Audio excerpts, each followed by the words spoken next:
સુરતમાં રાંદેર વિસ્તારમાં આવેલા વેરીબી વિક્ટોરિયા એપાર્ટમેન્ટમાં 15 માળે ધાબા પર 21 વર્ષીય યુવકે સોલાર પેનલ લગાવી રહ્યો હતો. દરમિયાન તેનું નીચે પટકતા મોત નીપજ્યું હતું.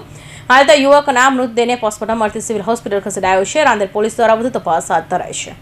સુરતના સિવિલ હોસ્પિટલ ખાતેથી મળતી માહિતી મુજબ મૂળ ઉત્તરાખંડ અને સુરતના રાંદેર વિસ્તારમાં આવેલી ભાગ્યોદય સોસાયટીમાં 21 વર્ષીય રોહિત કુમાર સર્વજીત યાદવ રહેતો હતો. પરિવારમાં માતા પિતા, એક ભાઈ અને 2 બહેન હતા જે વતન ખાતે રહે છે. રોહિત સુરતમાં છેલ્લા 5 વર્ષથી મિત્રો સાથે રહેતો હતો. આ સાથે જ કેપી ગ્રુપના સોલાર કંપનીમાં સોલાર લગાવવાનું કામ છેલ્લા 3 વર્ષથી કરતો હતો. રોહિત રાંદેર વિસ્તારમાં વેરીબી એપાર્ટમેન્ટમાં બી ટાવર 15 માળે કાબા પર સોલાર પેનલ ફિટિંગ કરી રહ્યો હતો. દરમિયાન અચાનક 15 માળ પરથી સીધો નીચે બેઝમેન્ટ પટકાયો હતો.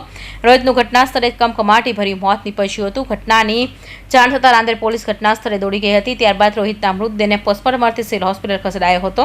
પરિવારજનોએ જણાવ્યું હતું કે રોહિતના માતા પિતા સહિતનો પરિવાર વતનમાં રહે છે, જેને પગલે અમદાવાદ ખાતે રહેતા માસાને જાણ થતાં સુરત દોડી આવ્યા હતા. તેમને આ બાબતે વધુ કોઈ જાણ ન હોવાના અંગે જણાવ્યું હતું. જ્યારે આ ઘટનામાં કોઈ બેદરકારી હોય તો તે પોલીસ કાર્યવાહી કરશે તેવું જણાવ્યું હતું. Bureau report, Hind TV news, Surat.